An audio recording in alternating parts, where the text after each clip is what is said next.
Hello दोस्तों, A1 test series के YouTube channel पर आपका स्वागत है। आज हम इस क्लास में पढ़ने वाले हैं आधुनिक इतिहास।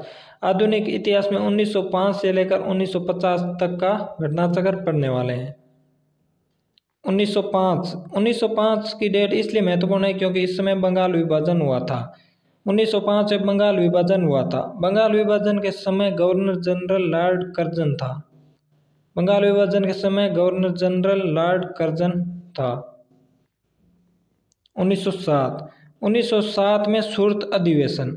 1907 में कांग्रेस का सूरत अधिवेशन हुआ था। 1907 में कांग्रेस के सूरत अधिवेशन में कांग्रेस दो भागों में विभाजित हो गई थी, गरम दल और एक था नरम दल में। सूरत अधिवेशन में गरम दल और नरम दल में कांग्रेस का विभाजन हो गया था। कांग्रेस का प्रथम अधिवेशन 1885 में हुआ था। कांग्रेस की स्थापना A.O. ह्यूम ने करी थी और कांग्रेस का प्रथम अधिवेशन मुंबई में 1885 में हुआ था और इस प्रथम अधिवेशन की अध्यक्षता व्योमेश चंद्र बनर्जी द्वारा की गई थी। और 1907 के अधिवेशन में बाद में आगे चलकर कांग्रेस दो भागों में विभाजित हो गई थी, गरम दल और एक था नरम दल में। 1911 की डेट इसलिए महत्वपूर्ण है क्योंकि यहाँ इस समय राजधानी का स्थानांतरण हुआ था। पहले राजधानी कोलकाता थी। भारत की पहले राजधानी कोलकाता थी और 1911 में कोलकाता से दिल्ली स्थानांतरित कर दी गई थी। Next question. नेक्स्ट डेट है, इंपॉर्टेंट डेट है 1916 की। 1916 में लखनऊ अधिवेशन हुआ था कांग्रेस का। 1916 में कांग्रेस का लखनऊ अधिवेशन हुआ था और इस अधिवेशन की अध्यक्षता MC मजूमदार ने करी थी। 1916 की डेट इसलिए इम्पोर्टेंट है क्योंकि इस अधिवेशन में जो 1907 में कांग्रेस का विभाजन हुआ था गरम दल और नरम दल में, वो पुनः एकजुट हो गए थे। 1915 में महात्मा गांधी जी दक्षिण अफ्रीका से भारत लौटे थे। 9 जनवरी 1915 को महात्मा गांधी जी दक्षिण अफ्रीका से भारत लौटे थे। इसी कारण 9 जनवरी को प्रवासी भारतीय दिवस मनाया जाता है। 9 जनवरी 1915 को महात्मा गांधी दक्षिण अफ्रीका से भारत लौटे थे, इसी कारण 9 जनवरी को प्रवासी भारतीय दिवस मनाया जाता है। प्रवासी भारतीय दिवस 9 जनवरी को मनाया जाता है। नेक्स्ट डेट है 1917। 1917 में चंपारण सत्याग्रह हुआ था।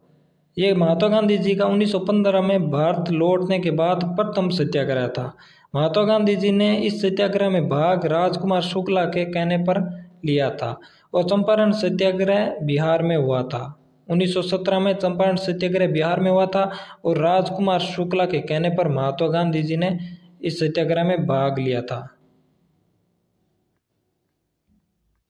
नेक्स्ट है 1919।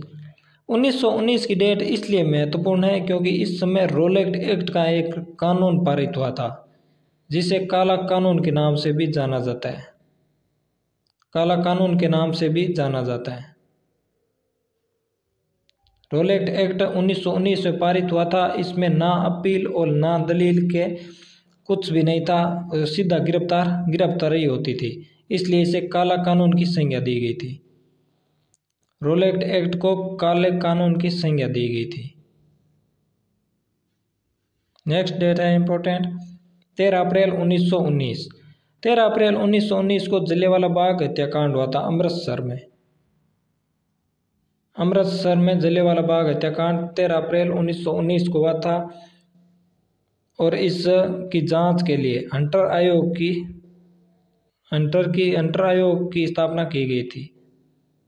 हंटर आयोग की स्थापना जलियांवाला बाग हत्याकांड की जांच के लिए की गई थी।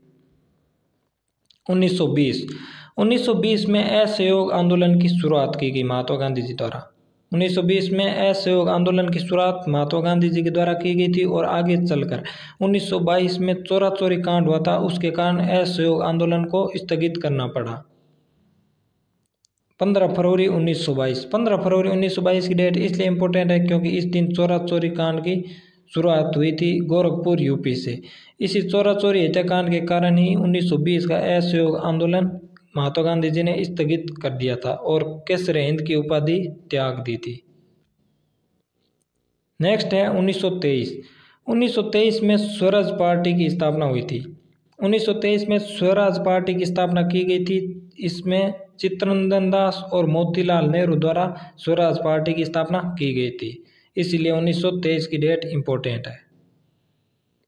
9 अगस्त 1925। 9 अगस्त 1925 की डेट इसलिए इम्पोर्टेंट है क्योंकि इस दिन काकोरी कांड हुआ था लखनऊ में।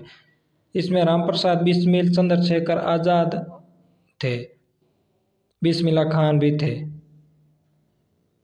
1927 की डेट इसलिए इम्पोर्टेंट है क्योंकि इस समय साइमन कमीशन का गठन हुआ था और 1928 में साइमन कमीशन भारत पहुंचा था। इसका विरोध इसलिए हुआ था, विरोध लाला लाजपत राय द्वारा किया गया था और विरोध होने का कारण इसलिए था क्योंकि इसमें एक भी भारतीय सदस्य नहीं था। 7 सदस्य थे टोटल, 7 ही अंग्रेज थे। नेक्स्ट है 1928। 1928 में नेहरू रिपोर्ट आई थी। नेहरू रिपोर्ट 1928 में आई थी। 1928 का लाहौर अधिवेशन। 1928 में लाहौर अधिवेशन हुआ था और इसकी अध्यक्षता जवाहरलाल नेहरू द्वारा की गई थी। जवाहरलाल नेहरू द्वारा की गई थी लाहौर अधिवेशन की अध्यक्षता। और एक 1938 में अधिवेशन हरिपुरा अधिवेशन हुआ था, उसकी अध्यक्षता सुभाष चंद्र बोस द्वारा की गई थी। 1938 का हरिपुरा अधिवेशन था। और 1924 में कांग्रेस का अधिवेशन हुआ था बेलगांव कर्नाटक में। 1924 में बेलगांव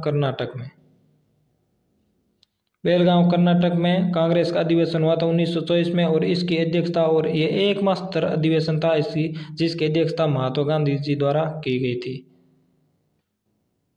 महात्मा गांधी जी द्वारा की गई थी इस अधिवेशन की अध्यक्षता।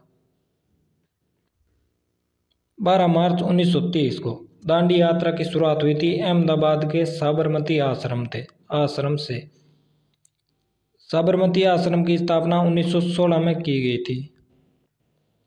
6 अप्रैल 1930 तक यह चली थी दांडी यात्रा। इसमें टोटल 78 सदस्यों ने भाग लिया था।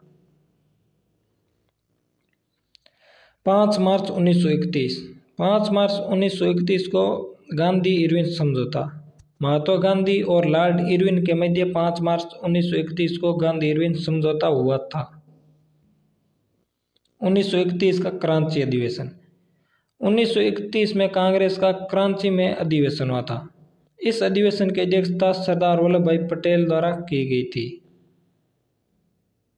नेक्स्ट है 1932। 1932 में पूना पैक्ट। 1932 में पूना पैक्ट हुआ था। ये महात्मा गांधी और डॉक्टर भीमराव अंबेडकर के मध्य यरोदा जेल पुणे महाराष्ट्र में हुआ था। 1932 में पूना पैक्ट हुआ था महात्मा गांधी और BR अम्बेडकर के मध्य। यरोदा जेल पुणे महाराष्ट्र में हुआ था। 1942 में क्रिप्स मिशन आया था।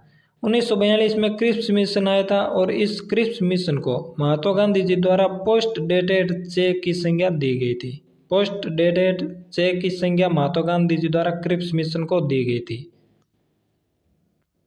1946 में कैबिनेट मिशन भारत आया था। 1946 में कैबिनेट मिशन भारत आया था। इस कैबिनेट मिशन के तहत ही संविधान सभा की मांग उठी थी। कैबिनेट मिशन के तहत ही संविधान सभा की मांग हुई थी प्रथम बार और बाद में संविधान सभा की स्थापना हुई थी। संविधान सभा की पहली बैठक 9 दिसंबर 1946 को हुई थी। 9 दिसंबर 1946 को प्रथम बैठक हुई थी।